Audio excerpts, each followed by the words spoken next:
नमस्कार. मुक्तानंद विचारधारा श्रृंखलेअंतर्गत मी श्री अनिल बुवासाहेब कदम, उद्धव दमयंती निवास, गिरवी, तालुका फलटण, जिल्हा सातारा.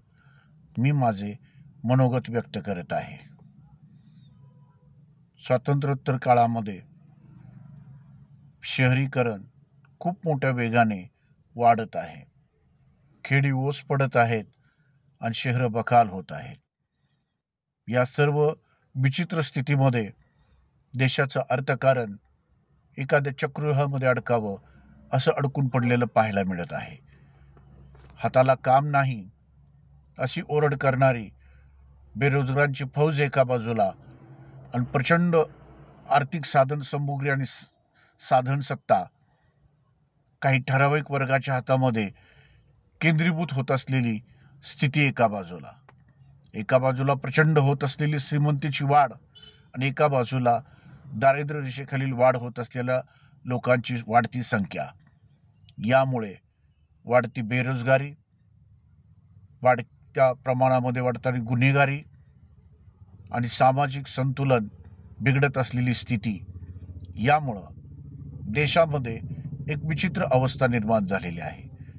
देशाची अर्थव्यवस्था सुस्थितीत आणण्यासाठी भारतीय अर्थव्यवस्थेच्या कृषीप्रधान अर्थव्यवस्थेला समजून घेऊन देशामध्ये अर्थव्यवस्थेची पुनर्रचना करणे आणि वाढणारी बकाल शहरीकरणाची संस्कृती रोखण्यासाठी पायाभूत, धोरणात्मक, मूलभूत असे काही बदल करणे अत्यंत आवश्यक आहे.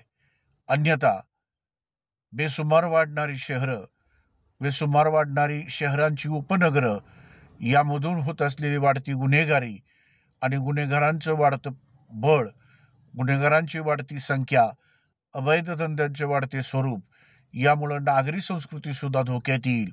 खेड्यापाड्यामध्ये राहणारे आणि हाताला काम मिळत नसल्यामुळे शहराकडे धावणारे लोकांचे लोंढे हे शहरामधील खूप मोठी समस्या होणार आहे.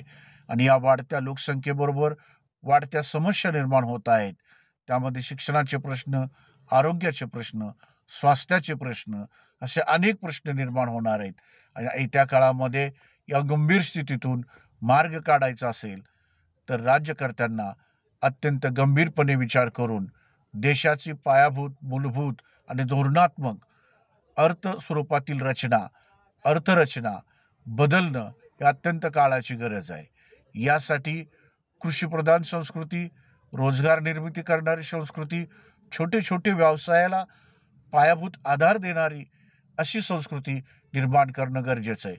मोठमोठे उद्योग व्यवसाय हे तर हवेतच, पण त्याचबरोबर छोटे व्यवसाय, कौशल्य आधारित व्यवसाय, ग्रामीण भागामध्ये रोजगाराची निर्मिती करणं आणि ग्रामीण भागामध्ये रोजगाराची निर्मिती झाल्यानंतर शहराकडे येणारे थांबणारे लोंढे, यामुळं देशाचा शहरीकरणावरला वाढणारा ताण कमी होईल आणि शहरं सुसह्य होतील.